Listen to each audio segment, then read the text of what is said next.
Hey, what's up, everybody, and welcome back to That Triathlon Show, the podcast presented by scientifictriathlon.com. I'm your host, Michael Eriksson, and this episode is Beginner Tip 6, where I'll talk about slow and steady endurance training versus interval training. So this comes about from a listener question from Antoine from Switzerland, which is, by the way, a country where I've lived and I really loved it there. I lived in Lausanne during my exchange semester back in the day 4 years ago. And Antoine writes, one thing I would be curious to hear about as a beginner is endurance versus interval training in all three disciplines. So that is a great topic, and I'm very happy to bring this topic up on one of these beginner tips. I'll share my quick thoughts, but I'll caveat it by saying that there's just no one-size-fits-all answer to this question or this topic, as is the case with most training questions, of course. But these are just kind of thought processes that you can use. But at the end of the day, there's no formula for how to go about this. But the main thing is to keep the main thing, as is commonly said. And that main thing when it comes to triathlon training is consistency. So interval workouts, they won't make up for losing consistency and missing workouts. That's just the way the world works in endurance sports. The second thing when you start out is that you need, that is a secondary main thing, sort of, is to learn technique, especially for swimming, but also running and cycling.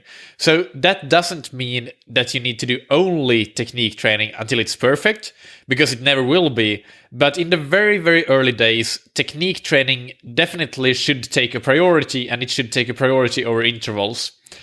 But interval workouts do have their place, and if you want to get faster, you definitely should be doing them, and you can be introducing them pretty early. You just need, and that depends a bit on your background and what kind of athlete you are, but you need to balance this interval training with building an aerobic base and with improving your technique, and make sure that you don't overdo the intervals so that you get injured. So let's pick it one discipline at a time and start to pick this topic apart a little bit in more detail. So in swimming, a good way to make sure that you never learn to swim faster is to always swim at the same steady pace in training. Do not do that. So while you will dedicate time to technique training as a beginner, a lot of it depending on where you are and how good or bad your technique is, you will also start introducing some fast speed work. It doesn't always have to be structured intervals when you start out, but when you get a bit further along and you have some basic technique nailed down and you're swimming sort of, it's easy enough for you can complete the distances, no problem, that you're training for, but you maybe have just that one gear, then you can introduce more structured intervals as well. But anyway, you can have some speed work, some sort of speed work, almost every workout if you want to, and maybe one of your weekly workouts is the main speed or interval session of the week. So I would err on the side of shorter intervals to make sure that you can keep up a strong pace and hold good form and technique and not fall into a slow and steady distance pace. So those intervals might be just 25s, 50s, 75s, and maybe 100s. But play around with the recoveries and the number of intervals to make the workouts different, more challenging, more demanding as you progress.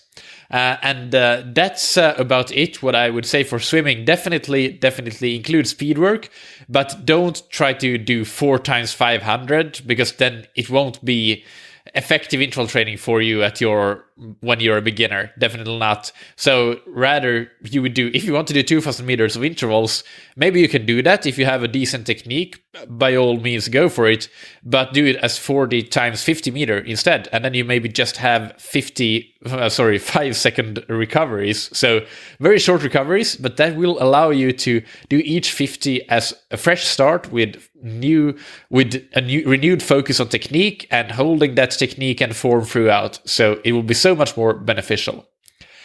All right, so in cycling, you can actually add intervals pretty darn quickly without much downside, I would say. Cycling is not a weight-bearing sport, and you don't need to work on technique the way that you do in swimming, because it's pretty simple, to be honest. But one of the best ways to start out is to get natural intervals as part of either group rides or rides on hilly courses. So group rides are great because then you'll also learn some riding skills, bike handling skills at the same time. And if you take your turn to pull the group, then you will get that as a natural interval. You will be doing harder work when you're at the front of the group. And then you go back, you rotate through and you go back to the back of the pack, and then there's somebody else's turn to do their interval.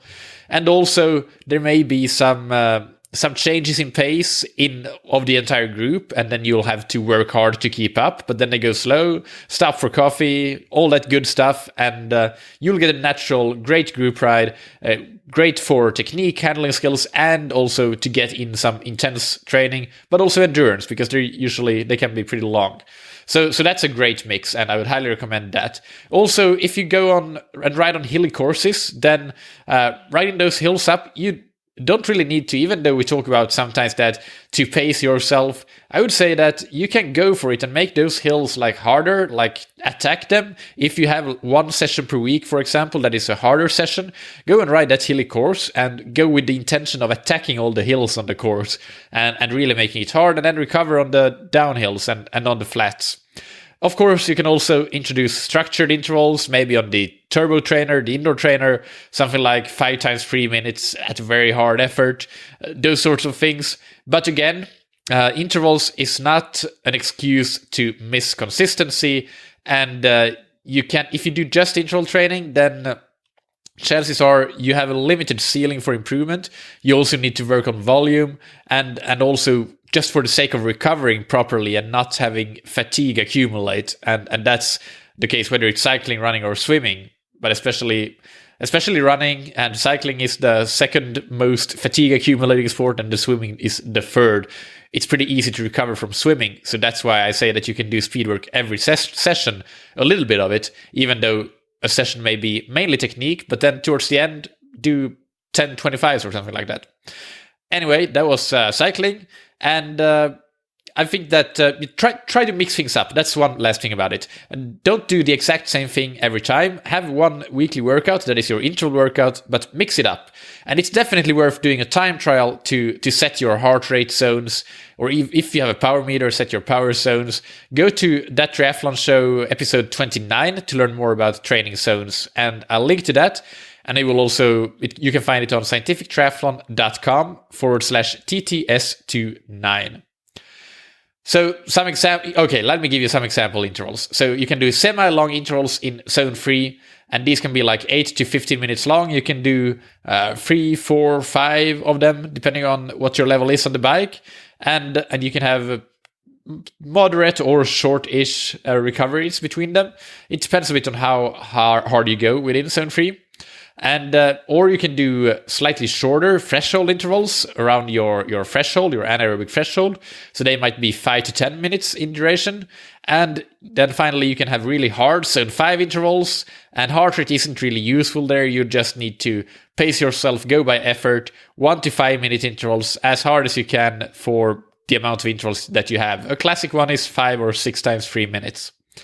On the run, it's definitely worth having your coach or somebody else checking that your running form is cleared for intervals before starting.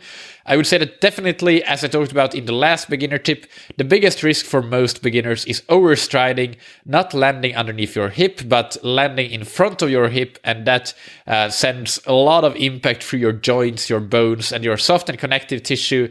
The impact is very big because you're kind of breaking every single step. So you need to be careful with that. And so running is definitely a sport where you need to be much more careful with introducing intervals compared to the bike. And take a slow, progressive, gradual approach, of course. Focus a bit more on the aerobic base, definitely, than the intervals. But let's say that you run an easy endurance workout, an aerobic base, build that for 1 month or so without any problems.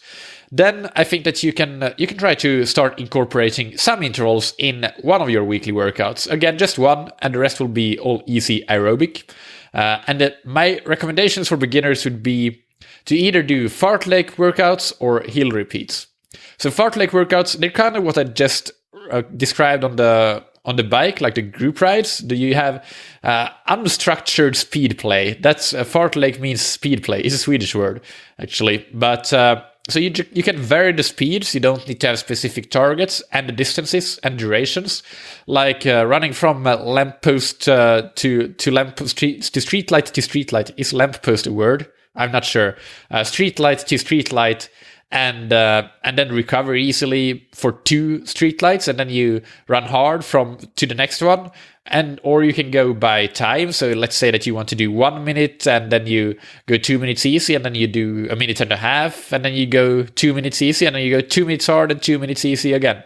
And keep doing that for a while. It's a whole lot of fun. You can get creative. There's no right or wrong there.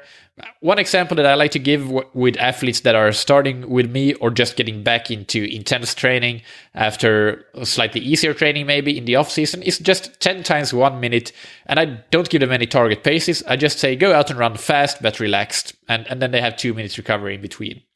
The other example would be hill repeats. It's great muscular training, and the interplay between the neural system and the muscles is great. You recruit a lot of muscles, so your neuromuscular interplay is developed here.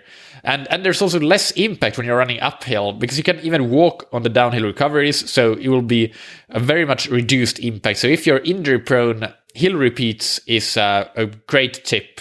So you can do similar kinds of workouts, like 10 times 1 minute, as I just mentioned, or 6 times 2 minutes, 5 times 3 minutes, depends on how long a hill you have, and just go by effort, or you can go by heart rate, like zone 4, zone 5, even though a heart rate probably won't catch up in time if you do short-ish intervals.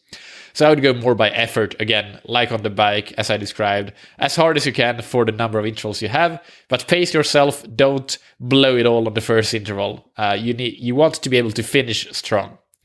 So to sum up, intervals are definitely good for beginners, but it depends a bit on your technique, especially on the swim and the run, and how injury prone you are for when and to what extent you introduce it. They should never be an excuse to stray away from consistency, skip technique work, or skip building an aerobic base. Do your easy work easy, your hard work hard. That's a good principle to follow. And you should see it as one piece of the endurance sports puzzle and introduce it with a view to the balance of your total training within each discipline and overall in your triathlon training. So I know that this is not a super clear answer, because there is no every athlete is individual. That's why coaching is so useful, so beneficial. But I hope that this gives you some ideas on how to think about it and in the different disciplines. And definitely, as a beginner, you can and should introduce interval training, but you need to really think carefully about how you do that. I hope that you enjoyed this beginner tip. One more piece of related listening is The Beginner's Guide to Training Plans, episode 84, that I'll also link to, or scientifictriathlon.com/TTS84. As always, you can contact me and send me questions that I'll cover on these beginner tips on michael@scientifictriathlon.com, or tweet me on Twitter, where my handle is @SciTriat. Next Friday, you'll hear a beginner tip about training for a sprint distance race and how to structure your training and your training plan for that. If you like the beginner tips and that triathlon show in general, it would be so kind if you could go to iTunes and rate and review the show. It really, really helps me get the word out, get more listeners, and which helps me with everything from finding great guests to getting sponsors, which at the end of the day helps me keep the show running. So definitely, to make sure that the show is sustainable long-term, a rating and review on iTunes is one of the best things that you can do to help out. So I would really, really appreciate that. And one other thing that I always appreciate is you listening in and training smart. Keep doing that and keep loving triathlon.